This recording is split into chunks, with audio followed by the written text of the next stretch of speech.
সকালের সংবাদে আপনাকে স্বাগতম। প্রথমেই জানিয়ে দিচ্ছি সংবাদ শিরোনাম। বাংলাদেশ ঘিরে চলছে ভূ রাজনৈতিক প্রতিযোগিতা। প্রায় প্রতি সপ্তাহে কূটনীতিকদের বৈঠক হচ্ছে সরকার, রাজনৈতিক দল কিংবা সুশীল সমাজের সঙ্গে। বিশ্লেষকরা বলছেন 5 আগস্টের পর বড় পরিবর্তন এসেছে কূটনীতিক পাড়ায়। ঢাকায় মার্কিন তৎপরতা কমলেও বেড়েছে চীনের, আর ভারতের সঙ্গে দূরত্বের সুযোগ নেওয়ার চেষ্টায় পাকিস্তান। তবে পররাষ্ট্র মন্ত্রণালয় বলছে জাতীয় স্বার্থকেই গুরুত্ব দিচ্ছে সরকার। পারিবারিক মামলার বিচার কাজ অনলাইনে পরিচালনার জন্য অনলাইন প্ল্যাটফর্ম পারিবারিক আদালত চালু করেছে আইন মন্ত্রণালয়। সোমবার এর উদ্বোধন করেন আইন উপদেষ্টা ডক্টর আসিফ নজরুল ও পরিবেশ উপদেষ্টা সৈয়দা রিজওয়ান হাসান। এ সময় আইন উপদেষ্টা বলেন, বিচার প্রার্থীদের ভোগান্তি কমিয়ে স্বল্প সময়ে দুর্নীতিমুক্ত সেবা দেবে পারিবারিক আদালত। আগামী 2.5 মাসের মধ্যে এমন ভালো কিছু দৃষ্টান্ত রেখে যাওয়ার কথা জানান পরিবেশ উপদেষ্টা। চেয়ারপারসন বেগম খালেদা জিয়ার হাত ও ফুসফুসে ইনফেকশন ধরা পড়েছে। ভর্তি করা হয়েছে রাজধানীর এভারকেয়ার হাসপাতালে। রোববার সন্ধ্যায় স্বাস্থ্য পরীক্ষার জন্য নেওয়া হলে তাকে ভর্তি করা হয়। বেগম জিয়া 12 ঘন্টা মেডিকেল বোর্ডের নিবিড় পর্যবেক্ষণে থাকবেন বলে জানিয়েছেন ব্যক্তিগত চিকিৎসক doctor AZM Zahid Hossain. Report পর্যালোচনা করে নেওয়া হবে পরবর্তী সিদ্ধান্ত। সরকারে থাকা একটি মহল বিদেশিদের পরামর্শে শ্রম আইন সংশোধন করে অধ্যাদেশ জারি করেছে, যা কার্যকর হলে অস্থিরতা বাড়বে পোশাক শিল্পে। এমন অভিযোগ তুলে নতুন অধ্যাদেশ প্রত্যাখ্যান করেছে পোশাক খাতের শীর্ষ সংগঠন BGMEA, BKMEA ও BTMEA। যদিও সংশোধিত আইনে শ্রমিকের সুরক্ষা দেওয়া হয়েছে বলে দাবি শ্রমিক নেতাদের। এই অবস্থায় নতুন আইন বাস্তবায়নে শিল্পাঞ্চলে যেন অসন্তোষ তৈরি না হয় তা নিশ্চিত করার পরামর্শ অর্থনীতিবিদদের। এবার শুনবেন বিস্তারিত। বাংলাদেশে বিদেশি কূটনীতিকদের তৎপরতা যেন নির্বাচনী সংস্কৃতির অংশ, কিন্তু 5 আগস্ট পরবর্তী বাস্তবতায় বেশ কিছু গুরুত্বপূর্ণ পরিবর্তন লক্ষণীয়। এতদিন যারা এই দৌড়ঝাঁপে সবচেয়ে বেশি সরব ছিল, সেই যুক্তরাষ্ট্রের তৎপরতা যেন দৃশ্যমান নেই বললেই চলে। বিপরীতে চীনের তৎপরতা যে কোনো সময়ের চেয়ে বেশি। ভারত পাকিস্তান প্রশ্নে সম্পর্কের ওঠানামা আকাশ পাতাল। নতুন মুখ, তুরস্কের আগ্রহ এই অঞ্চলের কূটনৈতিক সমীকরণকে নতুন মাত্রা দিয়েছে। ঢাকা এসব সমীকরণ কিভাবে দেখছে? চীনা দূতাবাসের তথ্য মতে 2024 সালের 5 আগস্টের পর রাষ্ট্রদূত ইয়েন ওয়াও প্রায় 140টির মতো পাবলিক ইভেন্টে অংশ নিয়েছেন। সৌজন্য সাক্ষাৎ করেছেন বিএনপি চেয়ারপারসন বেগম খালেদা জিয়ার সঙ্গে। বেশ কয়েকবার বসেছেন বিএনপি এবং এনসিপি নেতাদের সঙ্গেও। বলা যায়, পরিবর্তিত পরিস্থিতিতে যে কোনো সময়ের চেয়ে সরব চীনা দূতাবাস। বিপরীতে গণতন্ত্র, মানবাধিকার নিয়ে সবসময় সরব থাকা যুক্তরাষ্ট্র যেন অনেকটাই নিষ্ক্রিয়। প্রায় 1.5 বছর ধরে ঢাকায় নেই দেশটির রাষ্ট্রদূত। কাজ করছেন দূতাবাসের chargé d'affaires Tracy Ann Jacobson. পট পরিবর্তনের পর হাতে গোনা কিছু কর্মসূচিতে অংশ নিয়েছেন তিনি। মার্কিন দূতাবাসের এত কম তৎপরতা গত 2 দশকে দেখা যায়নি। এদিকে গত 1.5 দশকে ভারতের সঙ্গে বাংলাদেশের সম্পর্ক যতটা উচ্চতায় ছিল, 5 আগস্টের পর তা ততটাই তলানিতে। ঠিক এর বিপরীত চিত্র পাকিস্তানের সঙ্গে। সম্পর্ক উন্নয়নে দ্বিপাক্ষিক যোগাযোগ ও বৈঠক বেড়েছে গত 5 বছরের তুলনায় 5 গুণ। 5 আগস্টের পর বৈঠক হয়েছে প্রায় 80টি। এর মধ্যে দেশটির প্রধানমন্ত্রী শাহবাজ শরীফের সঙ্গে প্রধান উপদেষ্টা ডক্টর ইউনূসের বৈঠক হয়েছে 3 বার, যেখানে 5 আগস্টের আগে গত 6 বছরে বৈঠক হয়েছে 16টি। পিছিয়ে নেই মুসলিম বিশ্বের অন্যতম প্রভাবশালী দেশ তুরস্ক। গত 1.5 বছরে 2টি এফওসি মন্ত্রী পর্যায়ের সফর। প্রতিরক্ষা খাতেও 2 দেশের সশস্ত্র বাহিনীর যোগাযোগ বেড়েছে বহুগুণ। আলোচনায় এসেছে প্রতিরক্ষা ড্রোন তৈরির কারখানাও। বিশ্লেষকরা একে ডিপ্লোম্যাটিক প্যারাডাইম শিফট বলছেন। তাদের মতে বিশ্ব এখন বহু মেরুতে বিভক্ত। সবার চেষ্টা ঢাকায় নিজের হিস্সা নিশ্চিত করা। 5 আগস্টের পরের নতুন বাস্তবতায় চীন পিপল টু পিপল কানেক্টিভিটি বাড়ানোর চেষ্টা করছে। একই সাথে অন্যান্য রাষ্ট্রগুলো তাদের যে নতুন বাস্তবতার আলোকে তাদের যে প্রায়োরিটিগুলো সেগুলোকে তারা সেট করছে এবং সেখানে আমরা কনভার্জেন্স তৈরি করার জন্য চেষ্টা করছি।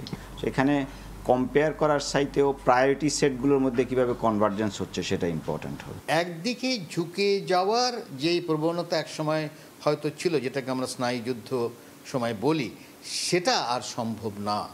কারণ পুরো পৃথিবীর কাঠামোটাই কিন্তু একটা মাল্টিপোলারের দিকে চলে যাচ্ছে। অনেকেই মনে করেন সরকারের সঙ্গে বেশি সখ্যের কারণে আগের মতো দৃশ্যমান তৎপরতায় নেই যুক্তরাষ্ট্র। তবে সাবেক এই কূটনীতিক মনে করেন জো বাইডেন না থাকায় দুই পক্ষেই কিছুটা দূরত্ব বেড়েছে। আগের সরকার যদি থাকতো যুক্তরাষ্ট্রে তাইলে একরকম হতে পারতো, কিন্তু ট্রাম্পের কারণে এই সম্পর্কটা আর আগায় নাই, বরং এটা থিতিয়ে গেছে, থেমে গেছে। তো সুতরাং নতুন করে শুরু করার চেষ্টাও হয়তো কিছু কিছু করা হয়েছে, কিন্তু খুব অগ্রগতি আমি দেখি না। তো সুতরাং যুক্তরাষ্ট্র ওইদিকে পিছনে পড়ে গেছে। পররাষ্ট্র মন্ত্রণালয়ের মুখপাত্র মাহবুবুল হক জানিয়েছেন, বর্তমান সরকার বাংলাদেশের স্বার্থকেই অনুসরণ করছে।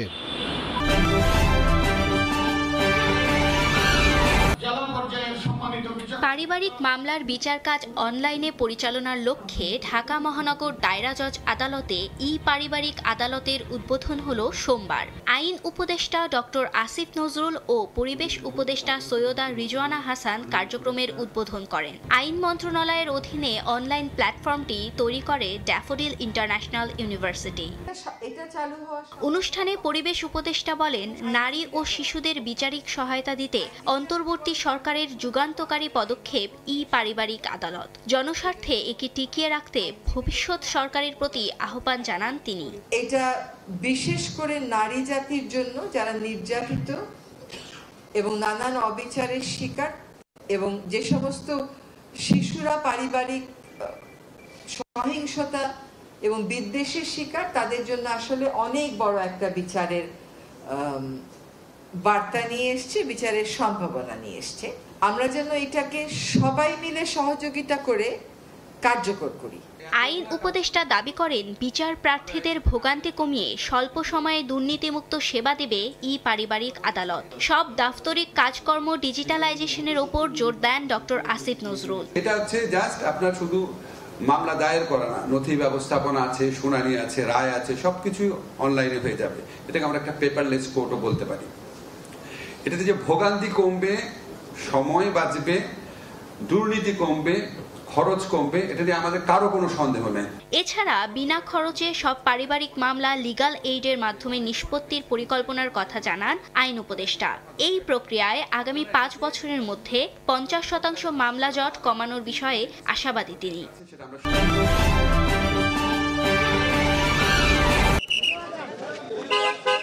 এক মাসের ব্যবধানে আবারও হাসপাতালে সাবেক প্রধানমন্ত্রী ও বিএনপি চেয়ারপারসন বেগম খালেদা জিয়া। নিয়মিত স্বাস্থ্য পরীক্ষার উদ্দেশ্যে রোববার রাত 8টার দিকে গুলশানের ফিরোজা থেকে তাকে নেওয়া হয় রাজধানীর এভার কেয়ার হাসপাতালে। প্রাথমিক পর্যবেক্ষণ শেষে চিকিৎসক বোর্ডের পরামর্শে দ্রুতই তাকে ভর্তি করা হয়। দীর্ঘদিনের নানা শারীরিক জটিলতার সঙ্গে এবার যুক্ত হয়েছে চেস্ট ইনফেকশন, নিশ্চিত করেছেন চেয়ারপারসনের ব্যক্তিগত চিকিৎসা বোর্ডের সদস্য অধ্যাপক ডাক্তার FM সিদ্দিকী। হার্ট এবং ফুসফুস দুটোই অ্যাট এ টাইম আক্রান্ত হওয়াতে ওনার খুব রেসপিরেটরি ডিস্ট্রেস হচ্ছিল, এবং এখানে আমরা খুব দ্রুত ওনাকে নিয়ে এসে আমরা খুব তাৎক্ষণিকভাবে যেই দ্রুত পরীক্ষাগুলো করা দরকার করেছি। করার পরে আমরা প্রাথমিক যে রিপোর্ট পেয়েছি সে অনুযায়ী মেডিকেল বোর্ডের সবাই বসে আমরা প্রাথমিকভাবে ওনাকে অ্যান্টিবায়োটিক দিয়েছি। অস্থির হওয়ার মতো পরিস্থিতি নয় উল্লেখ করে ব্যক্তিগত চিকিৎসক ডাক্তার AZM জাহিদ হোসেন জানান, সর্বোচ্চ চিকিৎসার পাশাপাশি আগামী 12 ঘন্টা তাকে নিবিড় পর্যবেক্ষণে রাখা হবে। সুচিকিৎসার ব্যাপারে যথাযথ ব্যবস্থা গ্রহণ করা হচ্ছে এবং সর্বোচ্চ সতর্কতা অবলম্বন করে নিবিড় চিকিৎসা দেওয়া হচ্ছে। বাট এটাতে অত্যন্ত উৎকণ্ঠিত হওয়ার কোনো বিষয় বলে আমরা মনে করছি না। আমরা মনে করছি যে ওনার চিকিৎসাটা যদি এখন যেভাবে শুরু হয়েছে আজকে আলহামদুলিল্লাহ, এটা যদি আগামী 12 ঘন্টা যেটি বললেন প্রফেসর FM সিদ্দিকী সাহেব, মেডিকেল বোর্ডের তত্ত্বাবধানে ওনারা আবার বসার পর পরবর্তীতে ওনার স্বাস্থ্যের অবস্থার উপর পর্যবেক্ষণ করে কী ধরনের চিকিৎসার পরিবর্তন আনা যায় সেই অনুযায়ী ব্যবস্থা নেবেন। লিভার সিরোসিস, কিডনি জটিলতা সহ দীর্ঘদিন ধরে নানা রোগে ভুগছেন সাবেক এই প্রধানমন্ত্রী। লন্ডন থেকে উন্নত চিকিৎসা শেষে দেশে ফেরার পর এই নিয়ে দ্বিতীয়বার হাসপাতালে ভর্তি হতে হলো তাকে।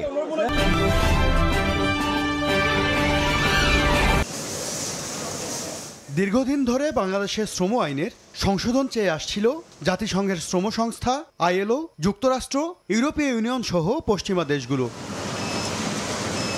অবশেষে বাংলাদেশ শ্রম আইন সংশোধন 2025-এর খসড়া গেল মাসে অনুমোদন করে উপদেষ্টা পরিষদ, যেখানে দেখা যায় আগে শ্রম আইনে ভবিষ্যৎ তহবিল গঠনের কথা থাকলেও তা বাধ্যতামূলক ছিল না। তবে নতুন আইনে 100 জন স্থায়ী শ্রমিক থাকলেই স্থায়ী তহবিলের বাধ্যবাধকতা রাখা হয়েছে। কারখানায় কর্মরত 20 জন শ্রমিক কর্মচারী সম্মত থাকলেই করা যাবে ট্রেড ইউনিয়ন। অথচ আগে দরকার হতো মোট শ্রমিকের 20% সম্মতি। একটি প্রতিষ্ঠানে করা যাবে সর্বোচ্চ 5টি ট্রেড ইউনিয়ন, এতদিন যা ছিল 3টি। এসব সংশোধন নিয়ে পোশাক শিল্পের উদ্যোক্তাদের আপত্তির মধ্যেই গেল সোমবার খসড়াটি অধ্যাদেশ আকারে জারি করে সরকার। এবার তা প্রত্যাখ্যান করেছে বিজিএমইএ, বিকেএমইএ ও বিটিএমএ। শ্রমিক গণবসতি এলাকা যেগুলি, সেখানে কিন্তু এক একটা বাড়িতে 40 জন 50 জন শ্রমিক কিন্তু থাকে।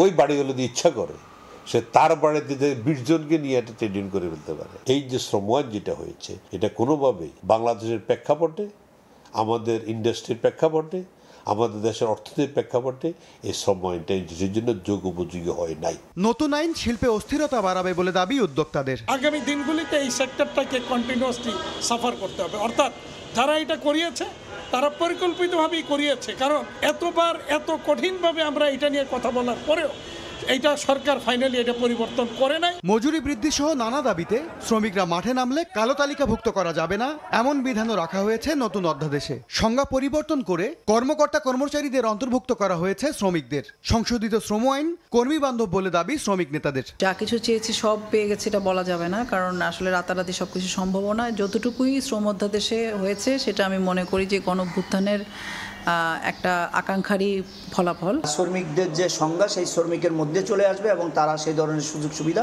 এখান থেকে নিতে পারবে। প্রভিডেন্ট ফান্ডের ইস্যুটা এবার ম্যান্ডেটরি করা হয়েছে। আমরা চাই যে সেটা ম্যান্ডেটরি মানে যাতে মানা হয়, না মানলে সেখানে পানিশমেন্টের ব্যবস্থা করা। এদিকে নতুন আইন বাস্তবায়ন করতে গিয়ে শিল্পাঞ্চলগুলোতে যেন ঝুঁকি তৈরি না হয় সেদিকে নজর রাখার পরামর্শ অর্থনীতিবিদদের। এটাকে যাতে পুঁজি করে কেউ দেশের ক্ষতি করতে না পারে, দেশের যে শিল্প কারখানায় বা যে কোনো ধরনের ইকোনমিক অ্যাক্টিভিটিস, সেখানে যাতে করে কোনো ধরনের কোনো অসুবিধা তৈরি না হয়, তো সেটা দেখতে হবে। এবং একই সঙ্গে শ্রমিকের যে অধিকারগুলো আছে, তার যে কমপ্লায়েন্সগুলো আছে, মানে সোশ্যাল কমপ্লায়েন্স যেগুলো, সেগুলোকে আমাদের আস্তে আস্তে মান্য করার যে অভ্যাস সেটা তৈরি করতে হবে। শিল্পের স্বার্থে পণ্যের মূল্য বাড়াতে আন্তর্জাতিক বাজারে শ্রমিক সংগঠনগুলোকে আরও সংগঠিতভাবে সোচ্চার হওয়ার তাগিদ রপ্তানি খাত সংশ্লিষ্টদের।